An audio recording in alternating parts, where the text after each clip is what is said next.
What is happening, everybody? This is Cody, aka DFS Prodigy, coming to you live, breaking down this upcoming Monday Night Football slate for 9/12. I'm excited about this slate. Before we begin, always like button for me.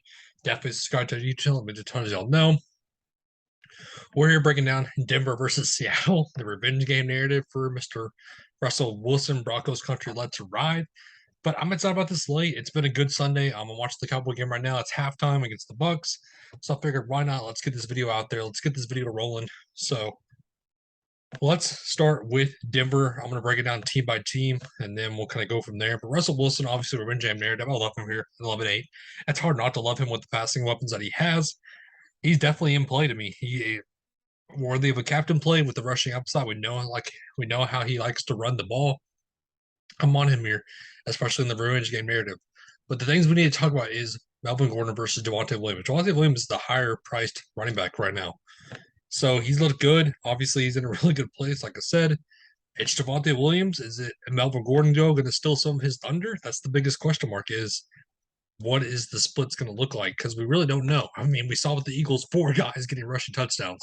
So again, if I had to pick, I would take the discount on Melvin Gordon right now. But again, it's Javonte Williams. I don't mind this.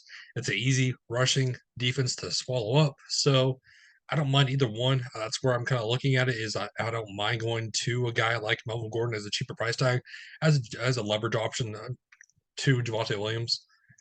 And then receivers, Jared Judy, Cortland Sutton, and again, and that's when we get kind of tricky. So let's kind of go to the depth chart and look at it from this way, if it's going to work out. So with receivers, you have KJ Hamler out, and Jared Judy and Cortland Sutton are going to be the main two targets. That's the thing, is who's going to be number 3? Is it going to be obviously Montreal Washington? I mean, who is it going to be? That's the thing, because when you have already KJ Hamler questionable, you have Tim Patrick on the IR. That's the problem. Is he going to play with KJ Hamler? So that's the problem. Is we just do not know. So if KJ Hamler is in and is pretty much active and 110%, I like him here at 4-4. He's going to be the 3 back. I don't mind him here.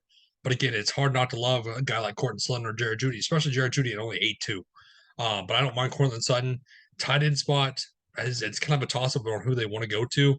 You really, again, they've been kind of going back and forth on who they want. I'm not really looking at tight end here, but I don't really like any of the value options. Again, it's just kind of ugly to me. But let's go to Seattle. Let's talk about it over here. So, Geno Smith, obviously 8-6. Geno Smith. So, I don't trust him here against this Broncos defense. No, thank you. No, thank you. No, thank you. No, thank you.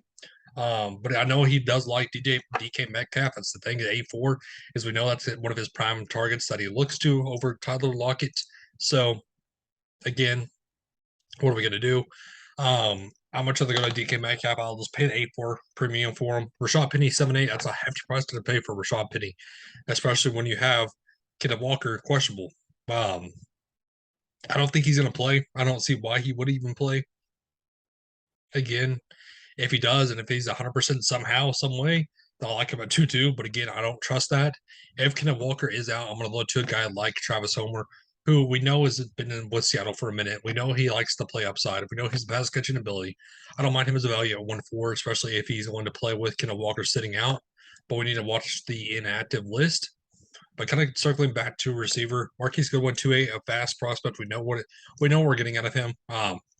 He's going to play in the slot. We know, like I said, we know what's going to happen with him. It's just he's risky at 2-2 or at 2-8. But tight end wise, Noah Fant 6-2. He's in play as a red zone threat. I don't mind him. What you spend trying to look for him in the red zone, but we don't really have very many value options. If you want to take a shot on Jai Dallas at 4,000, again, that's ugly. But Eskridge at 1,000, if you think he's going to play more than Marquise Goodwin. But like I said, we need to watch for the inactives. We need to kind of watch and dig deep for value, because it's going to be kind of hard playing. Say you want to go with a guy like Jared Judy and the captain, and then say you have to go to, or if say Jared Judy, then you have to play obviously Russell Wilson.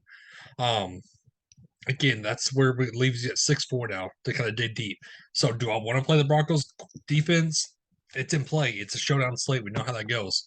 But again, it's kind of ugly to try to build something when you want to have a great guy at captain, obviously. So that's where kickers are sort of in play. with McManus. I don't mind that. But again, if you want to take a shot on Travis Homer, that opens up a ton. That opens up 9,000 left over for you to go to a guy like Cortland Sutton. So again, it's just kind of how you're going to play around with it. But again, I'm liking the Broncos here. I like Russell Wilson, Virginia, and Merida. That's where I'm definitely looking to. Obviously, I don't trust Seattle here, especially with Geno Smith. How many games is Geno Smith going to start? That's the biggest question mark for me. But again, I'm liking the Broncos attack. Melvin Gordon's your leverage spot. If you're going to go with Seahawks, go to DK Metcalf and Geno Smith together. We know the chemistry is there. Watch the inactives, like I said, with KJ Hamler. That's going to be a big question mark, and so is Kenneth Walker. But this is the Monday Night Football showdown slate. I'm excited about this slate. Cannot wait to watch it. But that's the video for us, guys, though. Thank you for tuning in. Please rate and save for us tonight. Have a good one, everybody.